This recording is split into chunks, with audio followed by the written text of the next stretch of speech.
इससे पहले के वीडियो में हम इकाई 1 और इकाई 2 के सभी वस्तुनिष्ठ प्रश्न को हल कर चुके हैं। यदि आपने वो वीडियो नहीं देखी है तो आप प्लेलिस्ट में जाके देख सकते हैं। और आज की वीडियो में हम कंप्लीट करने वाले हैं इकाई 3 क्षितिज भाग 1 के गद्य खंड के सभी ऑब्जेक्टिव प्रश्न। इसमें से 1 अंक के 6 वस्तुनिष्ठ प्रश्न आएंगे, यानी कि यदि आपने ये वीडियो पूरी तरह से देख ली और समझ ली तो आपके 6 अंक इसमें से बिल्कुल नहीं कटेंगे। तो इसमें पहला क्वेश्चन है हमारा, सही विकल्प चुनकर लिखिए। झूरी के साले का नाम क्या था? तो झूरी के साले का नाम था गया, यानी सा वाला सही होगा। झूरी ने दोनों बेलों को कहाँ भेज दिया था? झूरी ने दोनों बेलों को ससुराल भेज दिया था। अगला है, ईश्वर ने बेलों को क्या नहीं दिया था? बाणी। अगला है, दोनों बेलों को कहाँ बंद कर दिया गया था? तो कांजी हाउस में। ये कहानी बहुत ही ज़्यादा अच्छी है। कांजी हाउस का चौकीदार लालटेन लेकर आता था हाजिरी लेने के लिए। अगला है, लेखक कितने साल बाद इसी रास्ते से लौटे थे? तो लेखक पूरे 5 साल के बाद इसी रास्ते से लौटे थे। अगला है, तिब्बत में सबसे खतरे की जगह है? तो डांडे, यानी आ वाला सही होगा। अगला क्वेश्चन है, किस रास्ते से तिब्बत में हिंदुस्तान का व्यापार होता था? तो नेपाल से। अगला है, मंगोलों का मुंह कैसा होता था? तो मंगोलों का मुंह लाल होता था। अगला है, लेखक के चारों तरफ क्या था? तो लेखक के चारों तरफ केवल पुस्तकें थी। अगला है, श्यामाचरण दुबे का जन्म कब हुआ था? तो ये 1922 में हुआ था। हाँ, तो हमारा 12वां क्वेश्चन है, आजकल कैसी जीवन शैली हावी हो रही है? तो इसका आंसर होगा पूर्वी। अगला क्वेश्चन है हमारा, हम किसके उपनिवेश बन गए हैं? तो पाश्चात्य संस्कृति के। अगला है, उपभोक्ता संस्कृति के कारण हम कैसी दास्ता स्वीकार करते हैं? तो हम बौद्धिक दास्ता स्वीकार करते हैं। अगला है, जावेद हुसैन का जन्म कब हुआ था? तो इनका जन्म सन 1945 में हुआ था। सालिम अली की पत्नी का नाम क्या था? इनकी पत्नी का नाम था तस्मीना। अगला है, आबशारों शब्द का क्या अर्थ है? आबशारों अर्थ का होता है झरना, यानी आ वाला। अगला है, किस पक्षी ने सालिम अली के जीवन की दशा को बदल दिया था? तो गोरैया ने। अगला है, पक्षी प्रेमी सालिम अली किसकी तरह प्रकृति में विलीन हो रहे हैं? तो वन पक्षी की तरह। अगला है, फोटो खिंचवाते समय किस परंपरा की ओर संकेत किया गया है? तो फोटो खिंचवाते समय चेहरे पर मुस्कान लाने की परंपरा की ओर संकेत किया गया है। अगला क्वेश्चन है, प्रेमचंद के फटे जूते पाठ लिखा है। ये चैप्टर जो है वो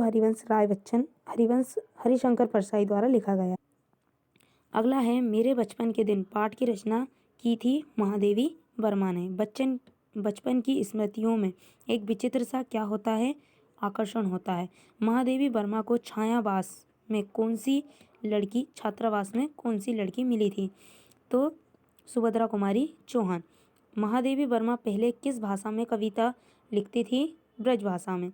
महादेवी वर्मा से चांदी का कटोरा किसने ले लिया था? गांधी जी ने। प्रेमचंद का जन्म हुआ था? तो प्रेमचंद का जन्म बनारस में हुआ था। गधे का एक छोटा भाई भी है, उसका नाम बैल है। बैल का स्थान गधे से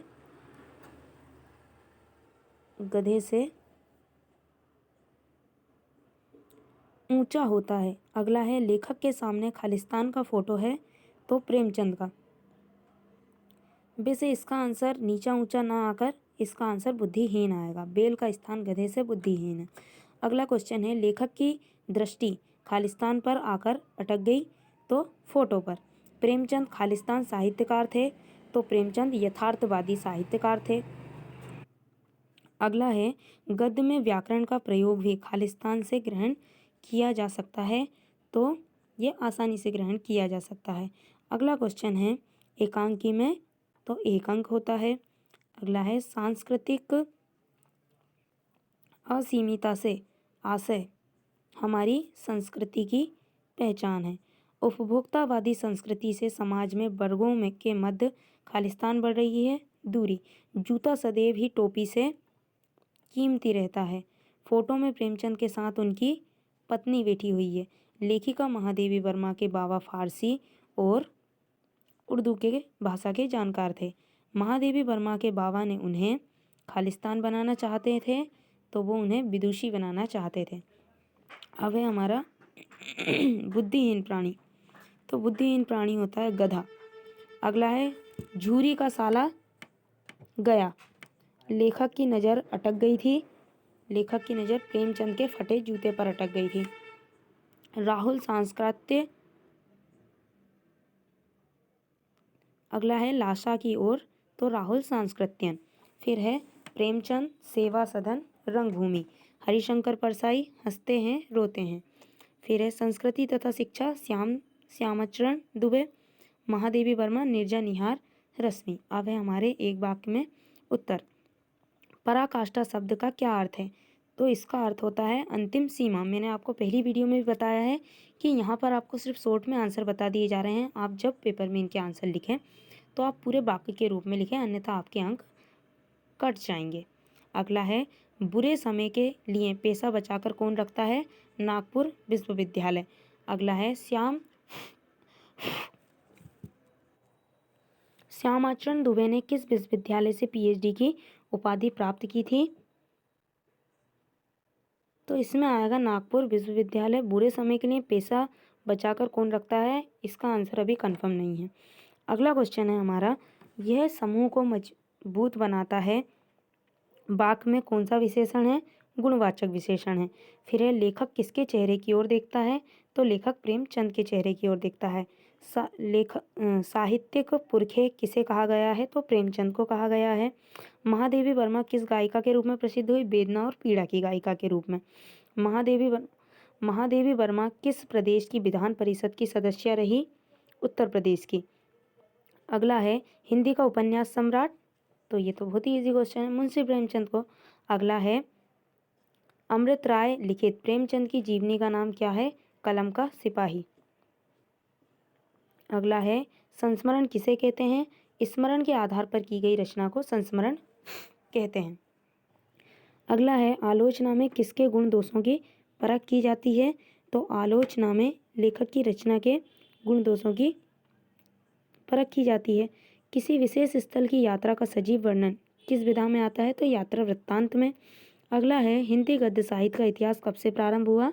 भारतेंदु युग अर्थात 1850 से। हिंदी साहित्य के उपन्यास सम्राट, तो हिंदी साहित्य के उपन्यास सम्राट है जयशंकर प्रसाद। अगला है प्राचीन काल में किस कला का अभाव था? तो उसमें मुद्रण कला का अभाव था। आधुनिक काल में किस साहित्य का विकास हुआ? तो गद्य साहित्य का। और गद्य साहित्य के अनेक रूप क्या कहलाए? विधाएं कहलाई। अब है हमारे सत्य सत्य, जिसमें झूरी के बेलों को देखकर गदगद हो गया। तो आंसर है सत्य। अगला है हमारा क्वेश्चन, लड़की की माँ मर चुकी थी। सत्य। तीसरा है गया झूरी का मामा था। असत्य। अगला है सद्गुणों का इतना अनादर कहीं नहीं देखा। सत्य। डांडे तिब्बत की सबसे खतरे की